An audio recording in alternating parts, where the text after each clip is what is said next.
আড়াই বছর থেকে আচমকাই নিখোঁজ ছিল ছেলে। অচেনা নম্বর থেকে মায়ের কাছে ফোন যেতেই নিখোঁজ ছেলের খোঁজ পেল পরিবার।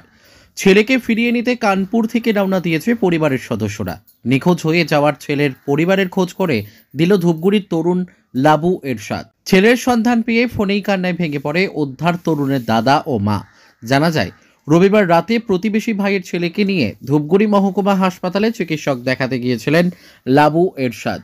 সেই সময়ে তিনি হাসপাতালের জরুরি বিভাগে এক মানসিক ভারসাম্যহীন ছেলেকে ঘোরাফেরা করতে দেখেন। এরপর তিনি ছেলেটির সাথে কথা বলেন। প্রথম অবস্থায় ছেলেটি বাড়ির ঠিকানা এমনকি কোনো কিছুই ঠিকঠাক বলতে পারছিল না।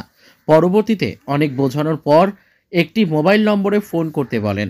লাবু নিজের মোবাইল ফোন থেকে ওই নম্বরে ফোন করে এক মহিলা ফোন তুলে কানপুরের বাসিন্দা বলে জানায়। এরপর ছেলেটির বিবরণ দেয়, পাশাপাশি ছবি তুলে পরিবারকে পাঠায়। পরবর্তীতে লাবুর ফোনের পরিবারের তরফে ফের ফোন করে ছেলেটি তাদের বাড়ির ছেলে বলে জানায়। আড়াই বছর থেকে নিখোঁজ সেটাও তাকে বলে। অনেক খোঁজ করলেও ছেলের খোঁজ পায়নি পরিবার। এতদিন পর পরিবারের ছেলেকে পেয়ে তাকে তাদের কাছে রেখে দিতে বলে। এদিকে হাসপাতাল থেকে বিষয়টি ধূপগুড়ি থানায় জানানো হয়। ঘটনার কথা জানতে পেরে হাসপাতালে আসে ধূপগুড়ি থানার পুলিশ। পুলিশ অফিসার পরিবারের সাথে কথা বলেন। পরে পুলিশের হাতে নিরাপদ দায়িত্ব তুলে দেওয়া হয় ছেলেটিকে।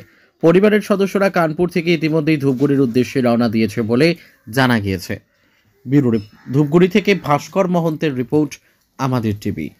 আমার এক ভাইয়ের মেয়ের অসুবিধা ছিল ছেলের, তো আমি সেখানে গেছিলাম। সেখানে যাওয়ার পরে ওখানে যারা ইনচার্জ ছিল হসপিটালের যে পুলিশ অফিসার, তাদের ওখানে একজন অ্যাবনর্মাল লোক, মানসিক ভারসাম্যহীন লোক কথা বলতেছিল। তো আমি তার সাথে কথা বলার পরে উনি আমাকে একটা নাম্বার দিল। ওই মানসিক ভারসাম্য লোক নাম্বারটা সঠিক দিল, নাম্বারটা কি ওনার মার কাছে লাগছিল। এবার ওনার মা আমাকে ফোন করে বলল যে ওনাদের বাড়ি কানপুর, যে তোমরা আজকে রাতটা রাখো, আমরা কালকের মধ্যে যেভাবে চলে আসবো।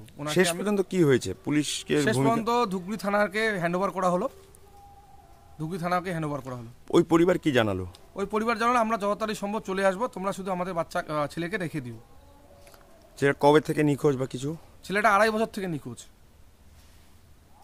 পরিবারের সাথে কথা হয়েছে? পরিবারের সাথে কথা হলো।